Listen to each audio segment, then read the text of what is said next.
true. Nervous. Very, very dreadfully nervous I had been and am. But why will you say that I am mad? The disease had sharpened my senses, not destroyed them, not dulled them. Above all was the sense of hearing acute. I heard all things in the heaven and in the earth. I heard many things in hell. How then am I mad? Hearken and observe how healthily, how calmly I can tell you the whole story. It is impossible to say how first the idea entered my brain, but once conceived it haunted me day and night. Object there was none, passion there was none. I loved the old man. He had never wronged me. He had never given me insult. For his gold I had no desire. I think it was his eye. Yes, it was this. One of his eyes resembled that of a vulture, a pale blue eye with a film over it. Whenever it fell upon me, my blood ran cold, and so, by degrees, very gradually, I made up my mind to take the life of the old man, and thus rid myself of the eye forever. Now, this is the point.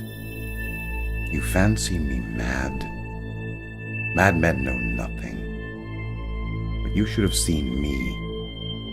You should have seen how wisely I proceeded, with what caution, with what foresight, with what dissimulation I went to work.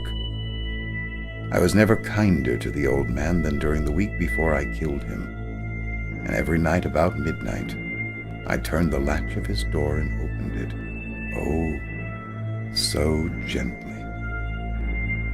And then when I had made an opening sufficient for my head, I put in a dark lantern all closed that no light shone out, and then I thrust in my head. You would have laughed to see how cunningly I thrust it in. I moved it slowly, very, very slowly, that I might not disturb the old man's sleep. It took me an hour to place my whole head within the opening so far that I could see him as he lay upon his bed. Would a madman have been so wise as this? And then, when my head was well in the room, I undid the lantern cautiously. Oh, so cautiously.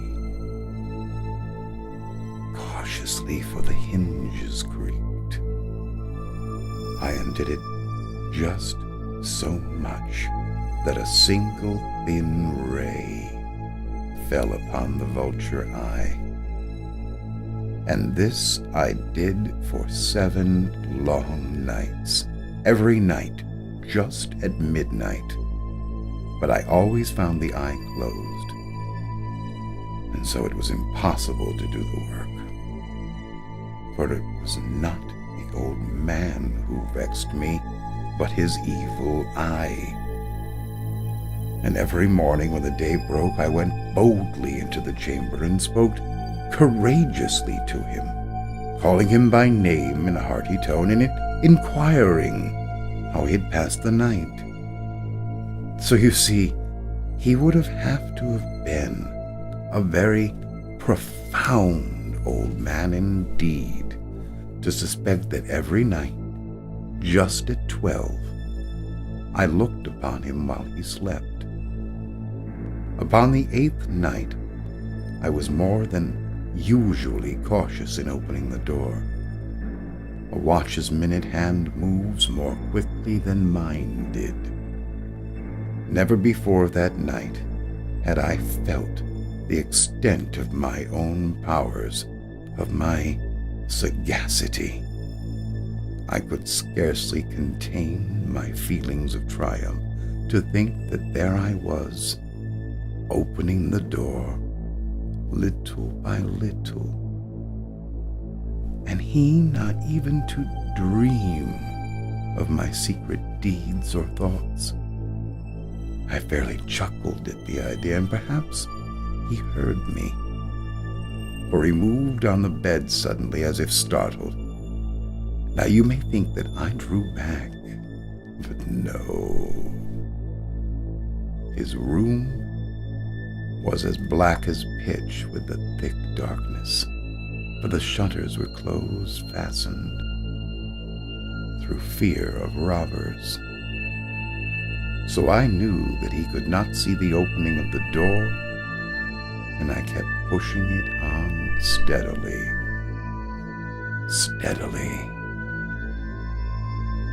I had my head in and was about to open the lantern when my thumb slipped upon the tin fastening, and the old man sprang up in the bed, crying out, "Who's there?"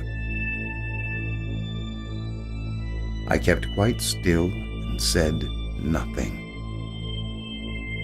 For a whole hour, I did not move a muscle. And in the meantime, I did not hear him lie down. He was still sitting up in the bed listening, just as I have done night after night, hearkening to the death watches in the wall. Presently I heard a slight groan, and I knew it was the groan of mortal terror. It was not the groan of pain or of grief, oh no. It was the low, stifled sound that arises from the bottom of the soul when overcharged with awe. Oh, I knew the sound well. Many a night, just at midnight, when all the world slept, it has welled up from my own bosom, deepening with its dreadful echo the terrors that distracted me. I said I knew it well. I knew what the old man felt, and I pitied him, although I chuckled at heart. I knew that he'd been lying awake ever since that first slight noise, and when he turned in the bed, his fear had been ever since growing upon him. He had been trying to fancy them causeless, but he could not. He had been saying to himself, "It is nothing but the wind in the chimney. It is only a mouse crossing the floor, or it is merely a cricket that has made a single chirp." Yes, he'd been trying to comfort himself with these suppositions, but he had found all in vain. All in vain, because death, in approaching him, had stalked with his black shadow before him and enveloped the victim. And it was the mournful influence of the unperceived shadow that caused him to feel, although he never saw or heard, to feel the presence of my head within the room. When I had waited a long time, very patiently, without hearing him lie down, I resolved to open a very, very little crevice in the lantern. So I opened it. You cannot imagine how stealthily, until at length a single dim ray like the thread of a spider shot from out of the crevice and full upon the vulture eye. It was open. Wide open, and I grew furious as I gazed upon it. I saw it with perfect distinctness, with a dull blue, with a hideous veil over it that chilled the very marrow of my bones. But I could see nothing else of the old man's face or person, for I had directed the ray as if by instinct, precisely upon the damned spot. And now have I not told you that what you mistake for madness is but over-acuteness of the senses?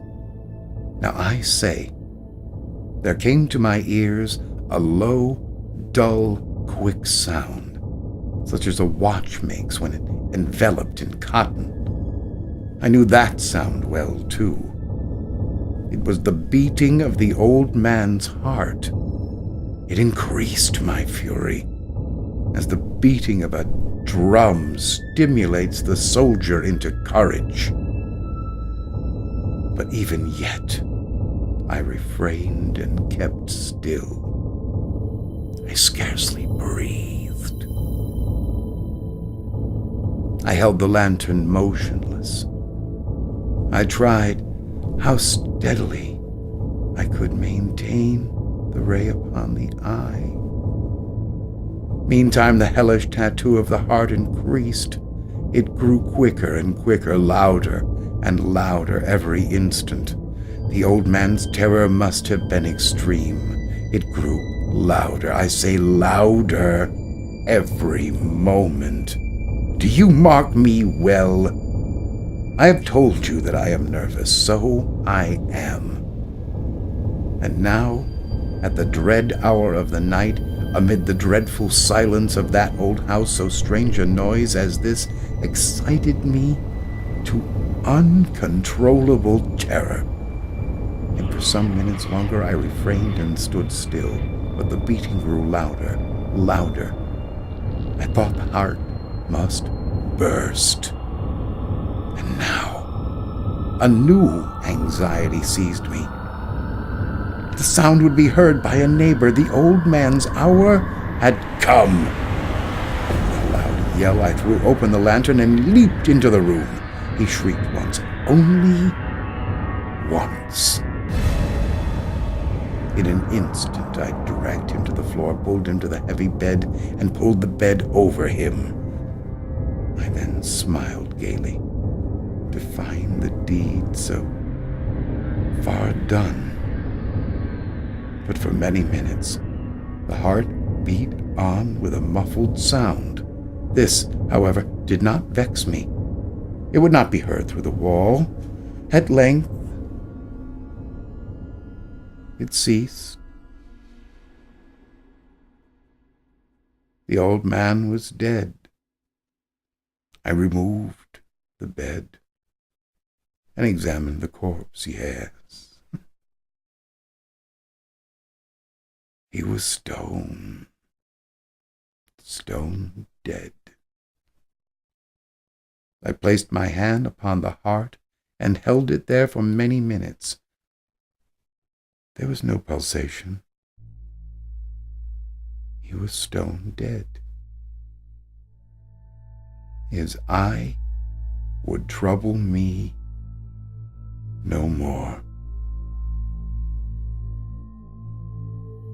If you still think me mad, you will think so no longer when I describe the wise precautions I took for the concealment of the body. The night waned. I worked hastily, but in silence. First of all, I dismembered the corpse. I cut off the head, and the arms, and the legs.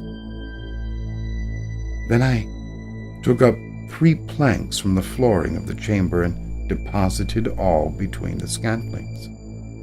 I then replaced the boards so cleverly, so cunningly that no human eye, not even his, could have detected anything wrong. There was nothing to wash out, no stain of any kind, no blood spot whatever.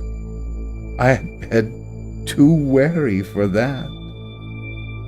A tub had caught it all.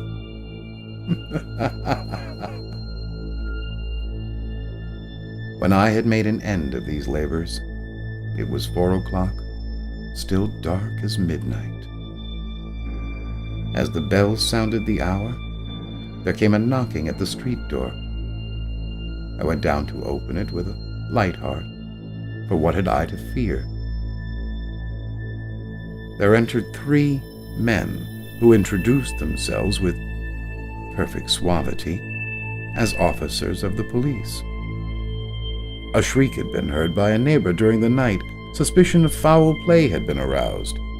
Information had been lodged at the police office, and they, the officers, had been deputed to search the premises. I smiled, for what had I to fear? I bade the gentleman welcome. The shriek, I said, was my own in a dream. The old man I mentioned was absent in the country. I took my visitors all over the house. I bade them search well. I led them at length to his chamber. I showed them his treasures, secure, undisturbed. In the enthusiasm of my confidence, I brought chairs into the room and desired them here to rest from their fatigues, while I myself, in the wild audacity of my perfect triumph, placed my own seat upon the very spot beneath which lay reposed the corpse of my victim. The officers were satisfied. My manner had convinced them. I was singularly at ease. They sat, and while I answered cheerfully, they chatted familiar things. But ere long, I felt myself getting pale and wished them gone. My head ached, and I fancied a ringing in my ears, but still they sat and still they chatted. The ringing became more distinct. It continued and became more distinct. I talked more freely to get rid of the feeling, but it continued and gained definitiveness until at length I found that the noise was not within my ears. No doubt I now grew very pale, and I talked more fluently with a heightened voice, yet the sound increased, and what could I do? It was a low, dull, quick sound, such a sound as a watchmaker's when enveloped in cotton. I gasped for breath, and yet the officers heard it not. I talked more quickly, more vehemently, but the noises steadily increased. I arose and argued about trifles, in a high key and with violent gesticulations, but the noise steadily increased. Why would they not be gone? I paced the floor to and fro with heavy strides, as if excited to fury by the observation of the men, but the noise steadily increased. Oh God, what could I do? I foamed, I raved, I swore. I swung the chair upon which I had been sitting and grated it upon the floor, but the noise arose over all and continually increased. It grew louder, louder, louder. And still the men chatted pleasantly and smiled. Was it possible they heard it not? Almighty God! No! No, they heard. They suspected. They knew. They were making a mockery of my horror. This I thought, and this I think. But anything was better than this agony. Anything was more tolerable than this derision. I could bear those hypocritical smiles no longer. I felt that I must scream or die. And now again, hark, louder, louder, louder! Villains! I shrieked. Dissemble no more. I admit the deed. Tear up the planks. Here. It is the beating of his hideous heart.